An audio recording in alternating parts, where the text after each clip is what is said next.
Hello' everyone, আপোনালোক সকলোকে স্বাগতম জনাইছোঁ আছাম জিকে ইউটিউব চেনেলৰ আন এটা নতুন ভিডিঅ'লৈ। আজিৰ এই ভিডিঅ'টোত আমি আছাম DLED এণ্ট্ৰেন্স এক্সামৰ বাবে প্ৰয়োজনীয় হোৱাকৈ এখন মডেল কুৱেশ্যন পেপাৰ লৈ আহিছোঁ। আজিৰ এই মডেল কুৱেশ্যন পেপাৰখনত টোটেল 50টা কুৱেশ্যন থাকিব আৰু এই 50টা কুৱেশ্যনৰ ভিতৰত আপোনালোকে যদি 40টা কুৱেশ্যন শুদ্ধ কৰিব পাৰিছে তেনেহ'লে আপোনালোকে এই পেপাৰখনত পাছ কৰিছে। গতিকে আপোনালোকে কিমানটা কুৱেশ্যন শুদ্ধ কৰিব পাৰিছে কমেণ্ট বক্সত জনাব। তেনেহ'লে বলকচোন আজিৰ এই ভিডিঅ'টো আৰম্ভ কৰোঁ। আজিৰ আমাৰ ফাৰ্ষ্ট কুৱেশ্যনটো সুধিছে, সংযুক্ত আৰব আমিৰেটৰ মুদ্ৰাৰ নাম কি? সংযুক্ত আৰব আমিৰেটৰ মুদ্ৰাৰ নাম কি সুধিছে। এই প্ৰশ্নৰ ৰাইট এনচাৰটো হৈছে অপশ্যন এ দিৰাম। সংযুক্ত আৰব আমিৰেটৰ মুদ্ৰাৰ নাম হৈছে দিৰাম। নেক্সট কুৱেশ্যনটো সুধিছে, অসমৰ প্ৰথমখন ষ্টেডিয়াম ক'ত নিৰ্মাণ কৰা হৈছিল? এই প্ৰশ্নৰ ৰাইট এনচাৰটো হৈছে অপশ্যন এ যোৰহাট। অসমৰ প্ৰথমখন ষ্টেডিয়াম যোৰহাটত নিৰ্মাণ কৰা হৈছিল। নেক্সট কুৱেশ্যনটো সুধিছে, মহামায়া ধাম অসমৰ কোনখন জিলাত অৱস্থিত? মহামায়া ধাম অসমৰ কোনখন জিলাত অৱস্থিত সুধিছে। ইয়াৰ ৰাইট এনচাৰটো হৈছে অপশ্যন এ ধুবুৰী জিলাত। মহামায়া ধাম অসমৰ ধুবুৰী জিলাত অৱস্থিত। নেক্সট কুৱেশ্যনটো সুধিছে, ভাৰতীয় মুদ্ৰাৰ নোটত কিমানটা ভাষা আছে? ভাৰতীয় মুদ্ৰাৰ নোটত কিমানটা ভাষা আছে সুধিছে। এই প্ৰশ্নৰ ৰাইট এনচাৰটো হৈছে অপশ্যন চি 15টা। ভাৰতীয় মুদ্ৰাৰ নোটত মুঠ 15টা ভাষা আছে। নেক্সট কুৱেশ্যনটো সুধিছে, অসমৰ সৈতে আটাইতকৈ দীঘলীয়া সীমান্ত ভাগ কৰা ভাৰতীয় ৰাজ্য কোনখন? এই প্ৰশ্নৰ ৰাইট এনচাৰটো হৈছে অপশ্যন এ মেঘালয়। অসমৰ সৈতে আটাইতকৈ দীঘল সীমান্ত ভাগ কৰা ভাৰতীয় ৰাজ্যখন হৈছে মেঘালয়। নেক্সট কুৱেশ্যনটো সুধিছে, শ্ৰী শ্ৰী অনিৰুদ্ধদেৱ ক্ৰীড়া বিশ্ববিদ্যালয় অসমৰ ক'ত আছে? শ্ৰী শ্ৰী অনিৰুদ্ধদেৱ ক্ৰীড়া বিশ্ববিদ্যালয় অসমৰ কোন স্থানত আছে সুধিছে। এই প্ৰশ্নৰ ৰাইট এনচাৰটো হৈছে অপশ্যন ডি চাবুৱা। শ্ৰী শ্ৰী অনিৰুদ্ধদেৱ ক্ৰীড়া বিশ্ববিদ্যালয় ডিব্ৰুগড় জিলাৰ চাবুৱাত অৱস্থিত। নেক্সট কুৱেশ্যনটো সুধিছে, চলচ্চিত্ৰলৈ ৰূপায়িত হোৱা প্ৰথম অসমীয়া উপন্যাসখনৰ নাম কি? চলচ্চিত্ৰলৈ ৰূপায়িত হোৱা প্ৰথম অসমীয়া উপন্যাসখনৰ নাম কি সুধিছে। এই প্ৰশ্নৰ ৰাইট এনচাৰটো হৈছে অপশ্যন ডি মনুমতী। চলচ্চিত্ৰলৈ ৰূপায়িত হোৱা প্ৰথম অসমীয়া উপন্যাসখনৰ নাম হৈছে মনুমতী। নেক্সট কুৱেশ্যনটো সুধিছে, অসমৰ ক'ত গৰম পানীৰ উৎস আছে? অসমৰ ক'ত গৰম পানীৰ উৎস আছে সুধিছে। এই প্ৰশ্নৰ ৰাইট এনচাৰটো হৈছে অপশ্যন চি এ আৰু বি দুয়োটা। গোলাঘাট আৰু কাৰ্বি আংলং জিলাত গৰম পানীৰ উৎস আছে। নেক্সট কুৱেশ্যনটো সুধিছে, নৰেন্দ্ৰ মোদী ষ্টেডিয়াম কোন ঠাইত আছে? নৰেন্দ্ৰ মোদী ষ্টেডিয়াম কোন ঠাইত আছে সুধিছে। এই প্ৰশ্নৰ ৰাইট এনচাৰটো হৈছে option C Ahmedabad. Narendra Modi stadium আহমেদাবাদত অৱস্থিত। নেক্সট কুৱেশ্যনটো সুধিছে, সাহিত্য একাডেমীৰ বঁটাৰ প্ৰচলন কেতিয়াৰ পৰা হৈছিল? সাহিত্য একাডেমী বঁটাৰ প্ৰচলন কেতিয়াৰ পৰা হৈছিল সুধিছে। এই প্ৰশ্নৰ ৰাইট এনচাৰটো হৈছে অপশ্যন এ 1954 চনত। সাহিত্য একাডেমীৰ বঁটাৰ প্ৰচলন 1954 চনৰ পৰা হৈছিল। নেক্সট কুৱেশ্যন, জ্ঞানপীঠ বঁটাপ্ৰাপ্ত প্ৰথম সাহিত্যিকজনৰ নাম কি আছিল? জ্ঞানপীঠ বঁটাপ্ৰাপ্ত প্ৰথম সাহিত্যিকজনৰ নাম কি আছিল সুধিছে। এই প্ৰশ্নৰ ৰাইট এনচাৰ হৈছে অপশ্যন ডি জি শংকৰ কুৰুপ। জ্ঞানপীঠ বঁটাপ্ৰাপ্ত প্ৰথম সাহিত্যিকজনৰ নাম আছিল জি শংকৰ কুৰুপ। নেক্সট কুৱেশ্যন, সাহিত্য বিষয়ক ভাৰতৰ সৰ্বোচ্চ পুৰস্কাৰ কোনটো? সাহিত্য বিষয়ক ভাৰতৰ সৰ্বোচ্চ পুৰস্কাৰ কোনটো সুধিছে। ইয়াৰ ৰাইট এনচাৰ হৈছে অপশ্যন এ জ্ঞানপীঠ বঁটা। সাহিত্য বিষয়ক ভাৰতৰ সৰ্বোচ্চ পুৰস্কাৰটো হৈছে জ্ঞানপীঠ বঁটা। নেক্সট কুৱেশ্যন, প্ৰথম অসমীয়া ৰোমান্টিক কবিতাটোৰ নাম কি? প্ৰথম অসমীয়া ৰোমান্টিক কবিতাটোৰ নাম কি সুধিছে। ইয়াৰ ৰাইট এনচাৰটো হৈছে অপশ্যন এ বনকুঁৱৰী। প্ৰথম অসমীয়া ৰোমান্টিক কবিতাটোৰ নাম হৈছে বনকুঁৱৰী। নেক্সট কুৱেশ্যনটো সুধিছে, শিলিগুৰি চহৰখন ভাৰতৰ কোনখন ৰাজ্যত অৱস্থিত? শিলিগুৰি চহৰখন ভাৰতৰ কোনখন ৰাজ্যত অৱস্থিত সুধিছে। ইয়াৰ ৰাইট এনচাৰ হৈছে অপশ্যন ডি পশ্চিম বংগ। শিলিগুৰি চহৰখন ভাৰতৰ পশ্চিম বংগ ৰাজ্যত অৱস্থিত। নেক্সট কুৱেশ্যনটো সুধিছে, স্বাধীন অসমত সৰ্ববৃহৎ ভূমিকম্পটো কেতিয়া হৈছিল? স্বাধীন অসমত সৰ্ববৃহৎ ভূমিকম্পটো কেতিয়া হৈছিল সুধিছে। এই প্ৰশ্নৰ ৰাইট এনচাৰটো হৈছে অপশ্যন ডি 1950 চনত। স্বাধীন অসমত সৰ্ববৃহৎ ভূমিকম্পটো 1950 চনত হৈছিল। এতিয়া আহিছোঁ নেক্সট কুৱেশ্যনটোলৈ। নেক্সট কুৱেশ্যনটো সুধিছে অসম সাহিত্য সভাৰ প্ৰথম সম্পাদক কোন আছিল? অসম সাহিত্য সভাৰ প্ৰথম সম্পাদক কোন আছিল সুধিছে। ইয়াৰ ৰাইট এনচাৰটো হৈছে অপশ্যন বি শৰৎচন্দ্ৰ গোস্বামী। অসম সাহিত্য সভাৰ প্ৰথম সম্পাদক আছিল শৰৎচন্দ্ৰ গোস্বামী। নেক্সট কুৱেশ্যনটো সুধিছে অসমত কেতিয়া অসমীয়াৰ ঠাইত বাংলা ভাষাৰ প্ৰচলন আৰম্ভ হৈছিল? অসমত কেতিয়া অসমীয়াৰ ঠাইত বাংলা ভাষাৰ প্ৰচলন হৈছিল সুধিছে। ইয়াৰ ৰাইট এনচাৰটো হৈছে অপশ্যন বি 1836 চনত। 1836 চনত অসমত অসমীয়াৰ ঠাইত বাংলা ভাষাৰ প্ৰচলন হৈছিল। নেক্সট কুৱেশ্যন অসমত অসমীয়া ভাষাৰ পুনৰ প্ৰচলন কেতিয়া হৈছিল? এই প্ৰশ্নৰ ৰাইট এনচাৰটো হৈছে ইয়াৰ ৰাইট এনচাৰ হৈছে অপশ্যন চি 1872 চনত। অসমত অসমীয়া ভাষাৰ পুনৰ প্ৰচলন 1872 চনৰ পৰা হৈছিল। নেক্সট কুৱেশ্যনটো সুধিছে নেক্সট কুৱেশ্যন পানীদিহিং বন্যপ্ৰাণী অভয়াৰণ্য ক'ত আছে? পানীদিহিং বন্যপ্ৰাণী অভয়াৰণ্য অসমৰ ক'ত আছে সুধিছে। এই প্ৰশ্নৰ ৰাইট এনচাৰটো হৈছে অপশ্যন এ শিৱসাগৰ। পানীদিহিং বন্যপ্ৰাণী অভয়াৰণ্য অসমৰ শিৱসাগৰ জিলাত অৱস্থিত। নেক্সট কুৱেশ্যনটো সুধিছে বংগৰ পৰা অসমক কেতিয়া পৃথক কৰা হৈছিল? বংগৰ পৰা অসমক কেতিয়া পৃথক কৰা হৈছিল সুধিছে।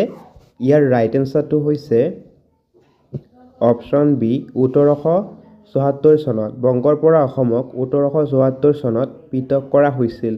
নেক্সট কুৱেশ্যনটো সুধিছে মোবাইল নেটৱৰ্কত ব্যৱহাৰ হোৱা LTEৰ সম্পূৰ্ণ অৰ্থ কি? মোবাইল নেটৱৰ্কত ব্যৱহাৰ হোৱা LTEৰ সম্পূৰ্ণ অৰ্থ কি সুধিছে। ইয়াৰ ৰাইট এনচাৰ হৈছে option A long term evaluation. Next কুৱেশ্যনটো সুধিছে ভাৰতীয় সংবিধানৰ IPCৰ সম্পূৰ্ণ ৰূপটো কি? ভাৰতীয় সংবিধানৰ IPCৰ সম্পূৰ্ণ ৰূপটো কি সুধিছে। ইয়াৰ ৰাইট এনচাৰটো হৈছে option B Indian penal code. Next কুৱেশ্যনটো সুধিছে গুৱাহাটী চিকিৎসা মহাবিদ্যালয় কেতিয়া প্ৰতিষ্ঠা কৰা হৈছিল? গুৱাহাটী চিকিৎসা মহাবিদ্যালয় কেতিয়া প্ৰতিষ্ঠা কৰা হৈছিল সুধিছে। এই প্ৰশ্নৰ ৰাইট এনচাৰটো হৈছে অপশ্যন ডি 1960 চনত। গুৱাহাটী বিশ্ববিদ্যালয় 1960 চনত প্ৰতিষ্ঠা কৰা হৈছিল। নেক্সট কুৱেশ্যনটো সুধিছে লোকসভালৈ অসমৰ কিমানজন সদস্য নিৰ্বাচিত হয়? লোকসভালৈ অসমৰ কিমানজন সদস্য নিৰ্বাচিত হয় সুধিছে। ইয়াৰ ৰাইট এনচাৰ হৈছে অপশ্যন চি 14 জন। লোকসভালৈ অসমৰ পৰা 14 জন সদস্য নিৰ্বাচিত হয়। নেক্সট কুৱেশ্যনটো সুধিছে কোনজন ভাৰতীয় ক্ৰিকেটাৰক হিটমেন উপাধিটোৰে জনা যায়? এই প্ৰশ্নৰ শুদ্ধ উত্তৰটো আপোনালোকে কমেণ্ট বক্সত জনাব। ইয়াৰ ৰাইট এনচাৰ কি হয় আপোনালোকে কমেণ্ট বক্সত জনাই দিব। এতিয়া আহিছোঁ নেক্সট কুৱেশ্যনটোলৈ। মহাপুৰুষ শ্ৰীমন্ত শংকৰদেৱে প্ৰথমখন সত্ৰ ক'ত প্ৰতিষ্ঠা কৰিছিল? এই প্ৰশ্নৰ ৰাইট এনচাৰটো হৈছে অপশ্যন এ বৰদোৱা। শ্ৰীমন্ত শংকৰদেৱে প্ৰথমখন সত্ৰ নগাঁৱৰ বৰদোৱাত প্ৰতিষ্ঠা কৰিছিল। নেক্সট কুৱেশ্যনটো সুধিছে মুখা শিল্পৰ বাবে কোনখন সত্ৰ বিখ্যাত? মুখা শিল্পৰ বাবে কোনখন সত্ৰ বিখ্যাত সুধিছে। এই প্ৰশ্নৰ ৰাইট এনচাৰটো হৈছে অপশ্যন চি চামগুৰি সত্ৰ। মুখা শিল্পৰ বাবে চামগুৰি সত্ৰ বিখ্যাত। নেক্সট কুৱেশ্যনটো সুধিছে মধুপুৰ সত্ৰ কোন ঠাইত আছে? মধুপুৰ সত্ৰ কোন ঠাইত আছে সুধিছে। এই প্ৰশ্নৰ ৰাইট এনচাৰটো হৈছে অপশ্যন বি কোচবিহাৰ। মধুপুৰ সত্ৰ পশ্চিমবংগৰ কোচবিহাৰত আছে। নেক্সট কুৱেশ্যনটো সুধিছে শ্ৰীমন্ত শংকৰদেৱৰ মৃত্যু ক'ত হৈছিল? এই প্ৰশ্নৰ ৰাইট এনচাৰটো হৈছে অপশ্যন এ মধুপুৰ সত্ৰ। শ্ৰীমন্ত শংকৰদেৱৰ মৃত্যু মধুপুৰ সত্ৰত কোচবিহাৰত হৈছিল। নেক্সট কুৱেশ্যনটো সুধিছে বৰপেটা সত্ৰ কোনে প্ৰতিষ্ঠা কৰিছিল? বৰপেটা সত্ৰ কোনে প্ৰতিষ্ঠা কৰিছিল সুধিছে। এই প্ৰশ্নৰ ৰাইট এনচাৰটো হৈছে অপশ্যন বি মাধৱদেৱ। বৰপেটা সত্ৰ মাধৱদেৱে প্ৰতিষ্ঠা কৰিছিল। নেক্সট কুৱেশ্যনটো সুধিছে আহোম ৰজা জয়দেৱ সিংহই কোনখন সত্ৰ প্ৰতিষ্ঠা কৰিছিল? এই প্ৰশ্নৰ ৰাইট এনচাৰটো হৈছে অপশ্যন এ আউনীআটী সত্ৰ। আহোম ৰজা জয়দেৱ সিংহই আউনীআটী সত্ৰ প্ৰতিষ্ঠা কৰিছিল। নেক্সট কুৱেশ্যনটো সুধিছে হোলী কোনখন সত্ৰৰ প্ৰধান উৎসৱ? হোলী কোনখন সত্ৰৰ প্ৰধান উৎসৱ সুধিছে। ইয়াৰ ৰাইট এনচাৰটো হৈছে অপশ্যন বি বৰপেটা। হোলী বৰপেটা সত্ৰৰ প্ৰধান উৎসৱ। নেক্সট কুৱেশ্যনটো সুধিছে মাধৱদেৱে ৰচনা কৰা বৰগীতৰ সংখ্যা কিমান? মাধৱদেৱে ৰচনা কৰা বৰগীতৰ সংখ্যা কিমান সুধিছে। ইয়াৰ ৰাইট এনচাৰটো হৈছে অপশ্যন এ 191টা। মাধৱদেৱে ৰচনা কৰা বৰগীতৰ সংখ্যা হৈছে 191টা। নেক্সট কুৱেশ্যনটো সুধিছে টুচু পূজা কোনটো সম্প্ৰদায়ে পালন কৰে? টুচু পূজা কোনটো সম্প্ৰদায়ৰ লোকসকলে পালন কৰে সুধিছে। ইয়াৰ ৰাইট এনচাৰটো হৈছে অপশ্যন চি চাহ জনজাতি। টুচু পূজা চাহ জনজাতিৰ লোকসকলে পালন কৰে। নেক্সট কুৱেশ্যনটো সুধিছে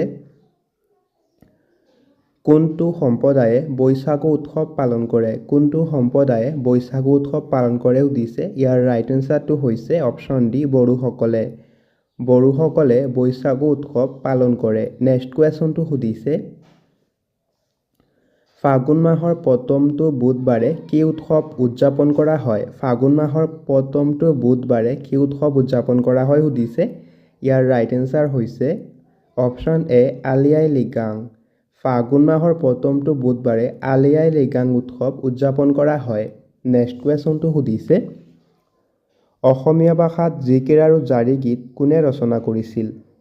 এই প্ৰশ্নৰ ৰাইট এনচাৰটো হৈছে অপশ্যন এ আজান ফকীৰ। অসমীয়া ভাষাত জিকিৰ আৰু জাৰি আজান ফকীৰে ৰচনা কৰিছিল। নেক্সট কুৱেশ্যনটো সুধিছে গিয়াছুদ্দিন আউলিয়াৰ সমাধি ক'ত অৱস্থিত? গিয়াছুদ্দিন আউলিয়াৰ সমাধি ক'ত অৱস্থিত সুধিছে। ইয়াৰ ৰাইট এনচাৰ হৈছে অপশ্যন বি হাজো। গিয়াছুদ্দিন আউলিয়াৰ সমাধি হাজোত অৱস্থিত। নেক্সট কুৱেশ্যনটো সুধিছে কোনখন থান বা মন্দিৰ অৰুণাচল প্ৰদেশত অৱস্থিত?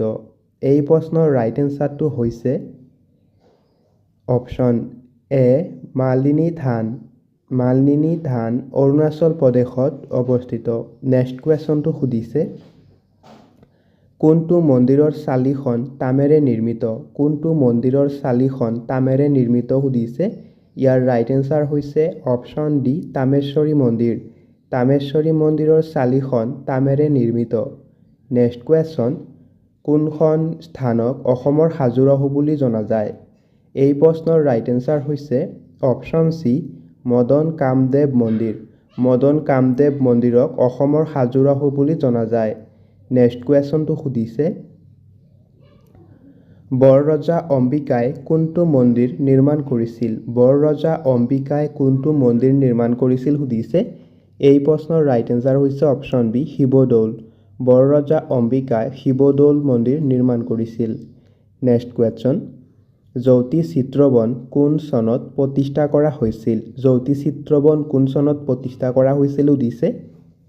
ইয়াৰ ৰাইট এনচাৰ হৈছে অপশ্যন এ 1961 চনত। জ্যোতি চিত্ৰবন 1961 চনত প্ৰতিষ্ঠা কৰা হৈছিল। নেক্সট কুৱেশ্যন অসম নাট্য সন্মিলনৰ প্ৰথম সভাপতি কোন আছিল? এই প্ৰশ্নৰ ৰাইট এনচাৰটো হৈছে ইয়াৰ ৰাইট এনচাৰ হৈছে অপশ্যন ডি কলাগুৰু বিষ্ণুপ্ৰসাদ ৰাভা। অসম নাট্য সন্মিলনৰ প্ৰথম সভাপতি আছিল কলাগুৰু বিষ্ণুপ্ৰসাদ ৰাভা। নেক্সট কুৱেশ্যন 1921 চনৰ অসম ভ্ৰমণৰ সময়ত গান্ধীজী তলত উল্লেখ কৰা কোনটো ঘৰত আছিল? এই প্ৰশ্নৰ ৰাইট এনচাৰটো হৈছে অপশ্যন ডি পকীত। 1921 চনত অসম ভ্ৰমণৰ সময়ত গান্ধীজী পক্ষীত আছিল। নেক্সট কুৱেশ্যনটো সুধিছে বাণ থিয়েটাৰ কোন চনত প্ৰতিষ্ঠা কৰা হৈছিল? বাণ থিয়েটাৰ কোন চনত প্ৰতিষ্ঠা কৰা হৈছিল সুধিছে। ইয়াৰ ৰাইট এনচাৰ হৈছে অপশ্যন চি 1906 চনত। বাণ থিয়েটাৰ 1906 চনত প্ৰতিষ্ঠা কৰা হৈছিল। নেক্সট কুৱেশ্যন অসম সাংস্কৃতিক বিশ্ববিদ্যালয় কোন ঠাইত আছে? অসম সাংস্কৃতিক বিশ্ববিদ্যালয় কোন ঠাইত আছে সুধিছে। ইয়াৰ ৰাইট এনচাৰ হৈছে অপশ্যন ডি মাজুলী অসম সাংস্কৃতিক বিশ্ববিদ্যালয় মাজুলীত আছে নেক্সট কুৱেশ্যনটো সুধিছে কৰম পূজা কোনে উদযাপন কৰে কৰম পূজা কোনে উদযাপন কৰে সুধিছে এই প্ৰশ্নৰ ৰাইট এনসাৰ হৈছে অপশ্যন সি চাহ জনগোষ্ঠীৰ লোকসকলে কৰম পূজা চাহ জনগোষ্ঠীৰ লোকসকলে উদযাপন কৰে নেক্সট কুৱেশ্যন আৰনাই কোনটো সম্প্ৰদায়ৰ পৰম্পৰাগত পোছাক আৰনাই কোনটো সম্প্ৰদায়ৰ পৰম্পৰাগত পোছাক সুধিছে ইয়াৰ ৰাইট এনসাৰ হৈছে অপশ্যন এ বড়োসকলৰ আৰনাই বড়োসকলৰ পৰম্পৰাগত পোছাক নেক্সট কুৱেশ্যন ভোৰতাল নৃত্যৰ প্ৰতিষ্ঠাপক বুলি কাক কোৱা হয় ভোৰতাল নৃত্যৰ প্ৰতিষ্ঠাপক বুলি কাক কোৱা হয় সুধিছে এই প্ৰশ্নৰ ৰাইট এনসাৰটো হৈছে অপশ্যন সি নৰহৰি বুঢ়াভকত ভোৰতাল নৃত্যৰ প্ৰতিষ্ঠাপক বুলি নৰহৰি বুঢ়াভকতক কোৱা হয় নেক্সট কুৱেশ্যনটো সুধিছে কোনটো মন্দিৰত দেওধনী নৃত্য পৰিৱেশন কৰা হয় এই প্ৰশ্নৰ ৰাইট এনসাৰটো হৈছে অপশ্যন বি কামাখ্যা মন্দিৰত দেওধনী নৃত্য পৰিৱেশন কৰা হয় নেক্সট কুৱেশ্যন দেওধনী নৃত্য কাৰ সৈতে জড়িত দেওধনী নৃত্য কোন দেৱতাৰ সৈতে জড়িত সুধিছে ইয়াৰ ৰাইট এনসাৰ হৈছে অপশ্যন সি মা মনসা দেওধনী নৃত্য মা মনসাৰ সৈতে জড়িত নেক্সট কুৱেশ্যনটো সুধিছে ভোৰতাল নৃত্যৰ আৰম্ভণি কোন ঠাইৰ পৰা হৈছিল ভোৰতাল নৃত্যৰ আৰম্ভণি কোন ঠাইৰ পৰা হৈছিল সুধিছে এই প্ৰশ্নৰ ৰাইট এনসাৰ হৈছে অপশ্যন সি বৰপেটা ভোৰতাল নৃত্যৰ আৰম্ভণি বৰপেটাৰ পৰা হৈছিল